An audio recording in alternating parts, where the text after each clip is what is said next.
كم من حب دفع صاحبه إلى الجنون، فالحب أعمى لا يعرف معنى السكون، والعين تدمع على من أحب ولم يخون، وقد خانه من أحب فأصبح مجنون.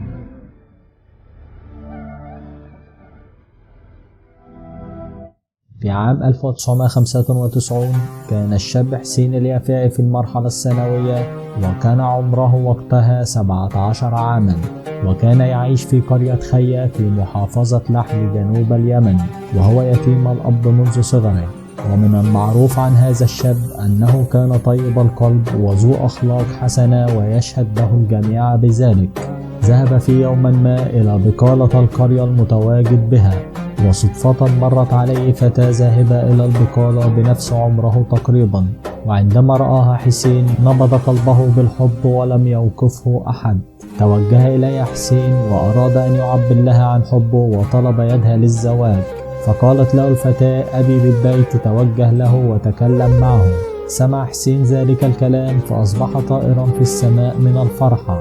ذهب إلى بيته سريعا وقال لأمه: أريد الزواج من فتاة أحببتها بشدة عند رؤيتها. هنا قالت الأم له: أنت صغير وما زلت بالدراسة. هنا أصبح حسين حزينا جدا، وكان يذهب إلى بقالة القرية كل يوم لعله يرى هذه الفتاة مرة أخرى، لكنه لم يراها ثانية لفترة كبيرة. وعندما رأت الأم حالته الصحية تتدهور وأصبح قليل الطعام والشراب، ضعفت الأم ووافقته على الذهاب للتقدم لأهل هذه الفتاة.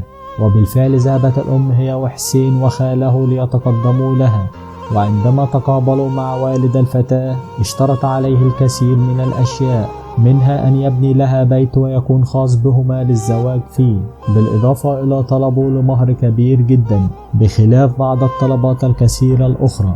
هنا رغم أن حسين ما زال طالب بالسنة الأخيرة بالثانوية وما زال لم يعمل، إلا أنه قد وافق على الشروط التعجيزية لوالد الفتاة، وقال له: أعطني مهلة لمدة عامين وسأكون جاهز بكل شيء. فاشترط عليه والد الفتاة أن لا يراه إلا بعد عامين ويكون معه ما تم الاتفاق عليه. بالفعل تخرج حسين من الثانوية وذهب مباشرة للعمل في محلات ملابس مع خاله الآخر بمدينة أبها بالسعودية، وظل يعمل بكل جدية ويحرم نفسه من جميع ملذات الحياة ليستطيع تنفيذ اتفاقه مع والد الفتاة. وبالفعل تمكن بعد عام أن يرسل ما قام بتجميعه من المال إلى خاله بالقرية ليشتري له أرض ويقوم ببنائها له، وبالفعل قام خاله بذلك. وبقي يعمل حسين بالسعودية بأقصى طاقة وجهد ليجمع باقي المال المطلوب للمهر وطلبات الوالدة الأخرى. وبعد حوالي عام وبضعة شهور من سفر حسين للعمل، اتصل على أمه وطلب منها أن تذهب إلى بيت حبيبته لتطمئنه عليها. وبالفعل ذهبت الأم إلى بيت الفتاة، لكنهم استقبلوها بتوتر وارتباك. هنا سألت أم حسين أهل الفتاة: ماذا بكم؟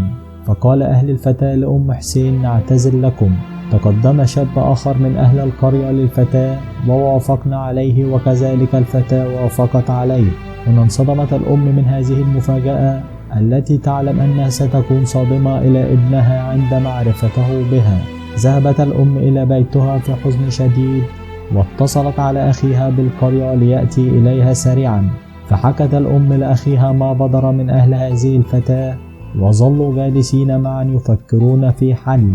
هنا طلبت الأم من أخيها أن يوافق على زواج حسين من ابنته، لكنهم ظلوا يفكرون كيف سيقولون لحسين ما حدث مع أهل هذه الفتاة، وكيف سيفاتحونه في الموافقة على الزواج من ابنة خاله. هنا اتفقوا على أنه لا يجب أن يعرف ما حدث من أهل الفتاة وهو هناك بالسعودية.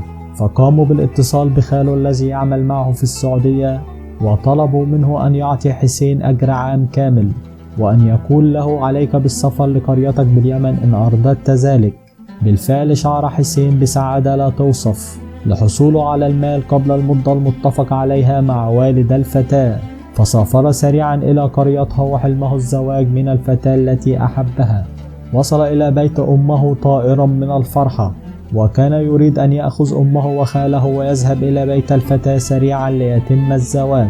هنا قالت الأم له: اجلس لتناول العشاء أولا قبل فعل أي شيء. بالفعل استجاب حسين لأمه وجلس يتعشى معهم. هنا قالت الأم له: ما رأيك في الزواج من ابنة خالك؟ قال: لا حسين، لماذا الإحراج يا أمي؟ أنت تعلم أني متقدم لفتاة أخرى وأحبها وأريد أن أتم الآن الزواج منها. حاولت الأم إقناعه بالموافقة على الزواج من ابنة خاله لكن دون جدوى.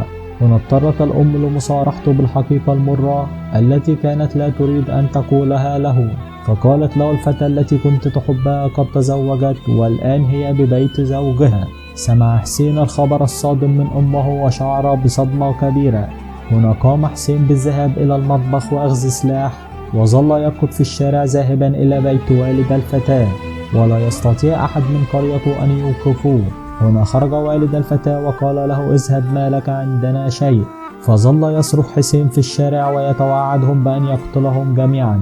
هنا لم يقدر حسين على تحمل الصدمة التي تلقاها، فدخل في حالة هستيرية وظل يغمى عليه ويستفيق وهكذا.